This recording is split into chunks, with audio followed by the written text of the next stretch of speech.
আসসালামু আলাইকুম রহমতুল্লাহ আলহামদুলিল্লাহ ওয়াসসালাতু ওয়াসসালামু আলা রাসূলিল্লাহ সাল্লাল্লাহু আলাইহি সাল্লাম।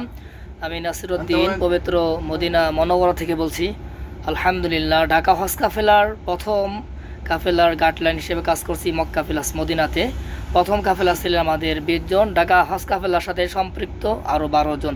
আমাদের টোটাল এখন আমাদের বাসে 32 জন সম্মানিত যাত্রীগণকে নিয়ে যাচ্ছি মদিনা এয়ারপোর্টে। আজকে আমাদের সম্মানিত যাত্রীগণের ফ্লাইট। আলহামদুলিল্লাহ।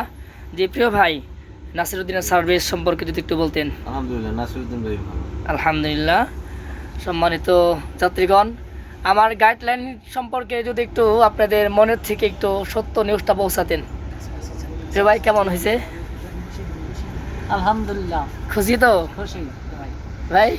খুশি। মাশাআল্লাহ। প্রিয় ভাই, ঘুমাচ্ছেন? মাশাআল্লাহ। আখতারুজ্জামান ভাই, আলহামদুলিল্লাহ, অনেক ভালো লাগছে। অনেক ভালো সার্ভিস দিয়েছেন এবং ভালো সেবা করে দিয়েছেন আমাদের। মাশাআল্লাহ মাশাআল্লাহ। কেমন হয়েছে ভাই?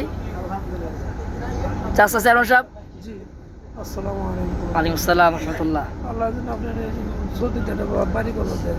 আমিন আমিন আমিন ইয়া রাব। জানাত ভাই, আসিফ ভাই ফেরেশ। মাশাআল্লাহ। প্রিয় ভাই, তিন মোহাম্মদ ভাই খুব কাছের মানুষ, ভালো লাগছে। মাশাআল্লাহ মাশাআল্লাহ। দোয়া চাই জীবনের জন্য, আল্লাহ তাআলা যেন সবাইকে নিরাপদ সফর দান করেন, আমিন।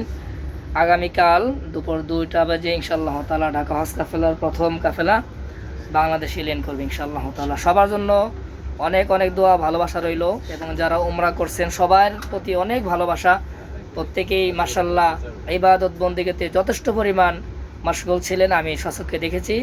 সেই আকাঙ্ক্ষা নিয়ে বলছি, সবাই যেন বাংলাদেশে গিয়েও 5 ওয়াক্ত নামাজ মসজিদে পড়া, যে কাজ করেন সেই কাজের মধ্যে মনোযোগী হওয়া, এবং কি আবারও উমরা আসার নিয়ত করা। আল্লাহ পাক সবাইকে তৌফিক এনায়েত করেন, আমিন। আসসালামু আলাইকুম রহমতুল্লাহ। সফর হোক নিরাপদ এবং কি সুশৃঙ্খলভাবে যার যার গন্তব্যস্থলে আল্লাহ তাআলা পৌঁছে দেন, আমিন। আসসালামু আলাইকুম রহমতুল্লাহ।